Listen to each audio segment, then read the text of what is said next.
Former Carolina Panther hit with a lawsuit over an alleged affair. He's being sued by a man who says Steve Smith had a months-long affair with a married woman in the Baltimore area. This is known as an alienation of affection case, also known as a homewrecker lawsuit. The tort law is only recognized in 6 states, North Carolina one of them. Holding a third person responsible and financially accountable for interfering with another person's marriage. According to North Carolina law, if your spouse cheats, you can sue the other man or woman.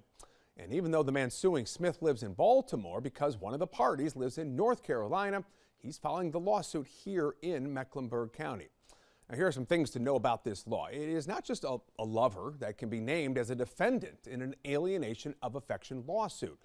Parents, in-laws, clergy members, even therapists can be sued if it's believed they helped destroy the marriage.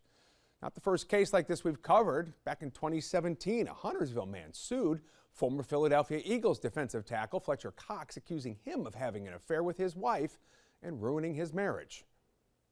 It's just been a nonstop roller coaster ride of bad emotions. I don't think either one of them were fully aware of what their actions, what kind of consequences they might have. That lawsuit claimed Cox started an affair with Joshua Jefford's wife while she was in Pennsylvania, and it continued when she returned to North Carolina. Cox eventually settled the lawsuit, but records did not show the terms of that. In the lawsuit filed this week against Smith, Antonio Martinez claims Smith had an affair with his wife, knowing the emotional distress it would cause Martinez.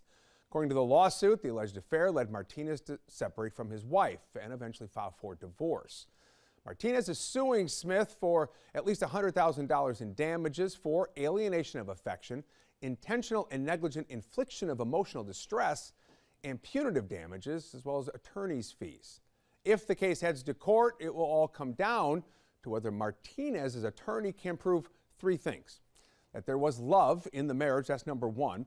Number 2, that the love was alienated, then destroyed. And 3, that the defendant caused or contributed to the loss of love or affection. There have been efforts, by the way, to abolish this law in North Carolina, with some lawmakers calling it outdated, but it still stands today. Do you think in the near future it's even going to exist anymore? Your guess is as good as mine in that regard. I didn't think this would be around by 2010. But here it is, still here. Lawyers say some cases settle just based on the threat of litigation, but the lawsuit against Smith was filed just this week, so things are still in the early stages.